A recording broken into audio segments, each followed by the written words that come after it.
All right, everyone, welcome back to Pennyfire Records and another lovely Friday night shenanigans. Even though it is not Friday night, we wanted to get this out to y'all because you know why? Why do we want to do this? We like to party. We like to party. And what do we have in store for everybody out there? So we have a new item into the studio today. It is a brand new guitar that I happened to, a guitar. Ooh, I like that. That I happened to find on the old Facebooks. Book of Face. Book of Face. Mm-hmm. Facebook for all you young people out there. Was that the marketplace? Yeah, I was just scrolling through and just happened to see it pop up. I wasn't even actually on the marketplace. I was just on my normal page and saw it pop up saying, hey, this is near you, blah, blah, blah. So what caught your eye about this? Let's jump right into this. What caught your eye about this particular guitar? Nothing really caught my eye about it. It was just, I saw it was a PRS, and I was like, we don't have one in the studio. Mm-hmm. So I was like, all right, let's just go ahead and purchase this guy. It's only $200, not too bad. Again, it's not an American made, unfortunately. I wish it was. But with that being said, how much are the SE224s? The South Korean ones are normally what, $700, $800, $900 somewhere up there. When they were sold, yeah, I think.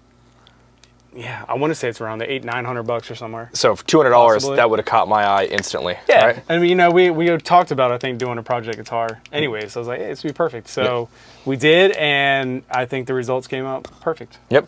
All right. So why was it only $200? Let's start there. The guy completely just ruined it. The guy that I bought it from his friend. He says his friend is the one that painted it. Cue the picture here. So as you can see, what nasty, is that, blue-gray like primer? A nasty primer. It looked cool, don't get me wrong. I actually liked that color. If that's something we could have done, it would have been awesome, but we liked what we did. But it would have been better like a stain or something. Like if it was that bluish-gray like stain. Dye or something, yeah. It was cool, but he did a terrible job. Upon further inspection, we found out pretty quick as to why. Yeah. All right, so let's go ahead and cue some of the...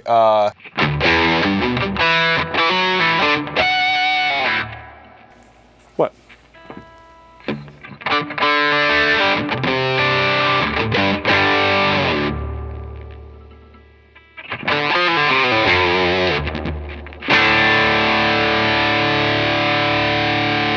I guess you wanted something like this. Or maybe like this.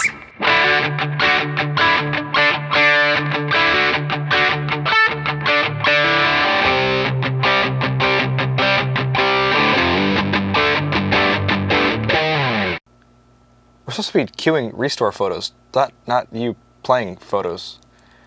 Oh, sorry. All right, so let's get back to it. Let's cue the restore photos, okay? This guy over here. All right, so for the restoration, right, we get the guitar and we have some grand ideas, some grand visions. What was your original vision, paint-wise, scheme-wise? I'm going to do a gold top with a dark brown. Almost like the McCartney version. And in fact, there's a couple of American PRSs that come in that exact color, and they're gorgeous, right? It looked cool, but it looked like a candy bar. It looked cheap. Yeah. So strip this thing down, and what do we find once we strip it down? That's when, well, we found, the first time we did it, that was... Yeah, we found that Bondo spot. Yeah, so let's go ahead and put that photo in right here. All right, so as you can see, there is a massive Bondo spot. So immediately, what are you thinking when you see the Bondo spot? I thought it was a hole. I thought the guy damaged it completely, but we grinded it down even more, or sanded it down more. It just turns out that we could actually see a little bit more wood underneath, so we knew that it wasn't a hole in there. Yeah. So what had happened? Just burned way too much wood off of that. Yeah. So what had happened is a lot of the guitars in this price point are just a veneer on top, so very very thin, very thin maple veneer on there. And so you pretty much get one shot at it. You stain it, and that's it. You really can't take that color out of the stain, because if you try to take it off, you have what happened here, and you burn through the veneer down to the cap underneath.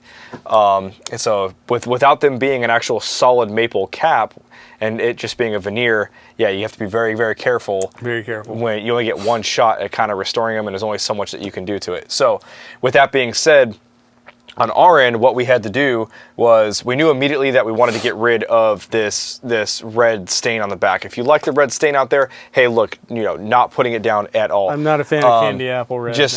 Wasn't our thing. I think that the natural wood on this is absolutely gorgeous. So I don't know why you would stain it that red, but regardless, it worked out in our favor because how we're guessing that they finished this was there's like some sanding sealer on there and then a couple coats of lacquer, and then they mix a tint into lacquer after that and spray it yet again to keep building the lacquer up. So all we had to do was sand through those the top coats of stained lacquer to get down to the clear lacquer underneath. Once we got down to the clear lacquer underneath, it kind of had its natural color, like what they originally sprayed it with first. And you could see that natural beauty just shining through, and it was absolutely gorgeous, absolutely beautiful. Now on the top, once you flip it over though, there was like a tobacco burst. It wasn't even really a tobacco burst. It was more of a, it wasn't amber. Amber was its base coat. And then on top of the amber was like an orange dye sprayed into, mixed into the lacquer that they sprayed on. And then it was a burst after that. So it was like a 3-layer system there going.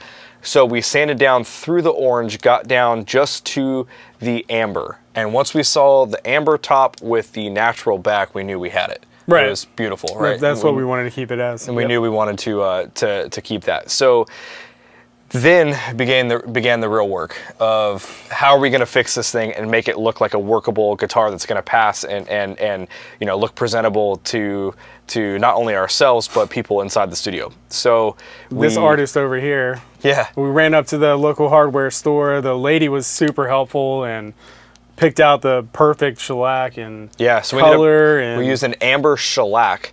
And we shellacked the big hole that was there, not the hole, but the big burn through section. We shellacked that, and that took probably 4 or 5 coats of the amber shellac to actually burn soak in. And then there was a few Bondo spots that were left, some random holes that were left, and for those we stained them with the amber shellac, let that dry, and then went over it with I want to say it was a dark walnut stain. Something like that, Something like that. And somehow he made it to where it looked like the flames were in there, but somehow warped looking, so like it was into... Almost like part of the flame, and it was just like a wood knot or something. That's what we were going for. That's what we were going for. Kind of like a little wood knot, maybe even I think that's how it worked out as soon as we saw that, where I was like, this looks like a knot in the wood. And I thought that was really cool. Exactly. To sit there and just mess around and try to get it to work, and that's...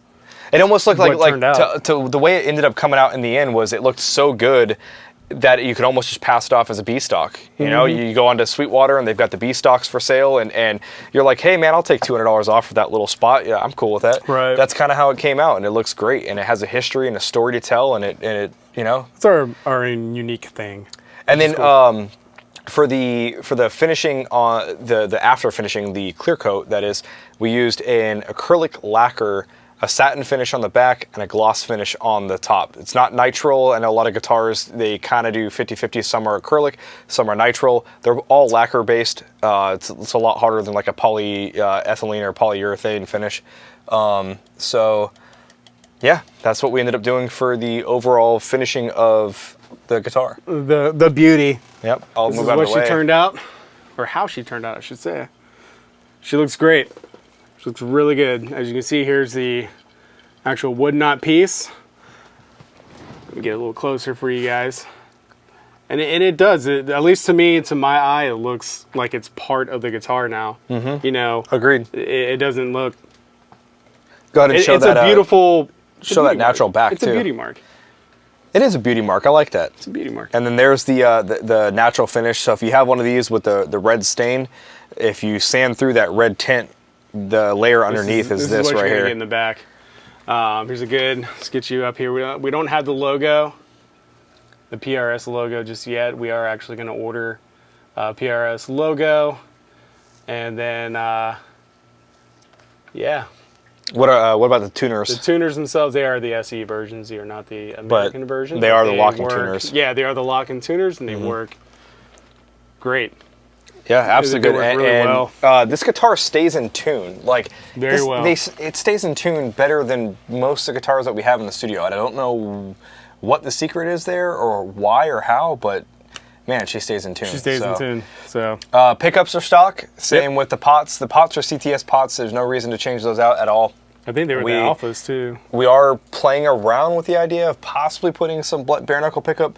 Let us know what you think. You think we should do some black dogs in here, or just leave it alone? We're kind of thinking we got a lot of bare knuckle in the studio, so we're kind of thinking just to leave it alone. But with that being said, let's stop rambling. We'll go ahead and showcase just some quick down and dirty tones of the guitar and leave you guys with that. Let us know what you think.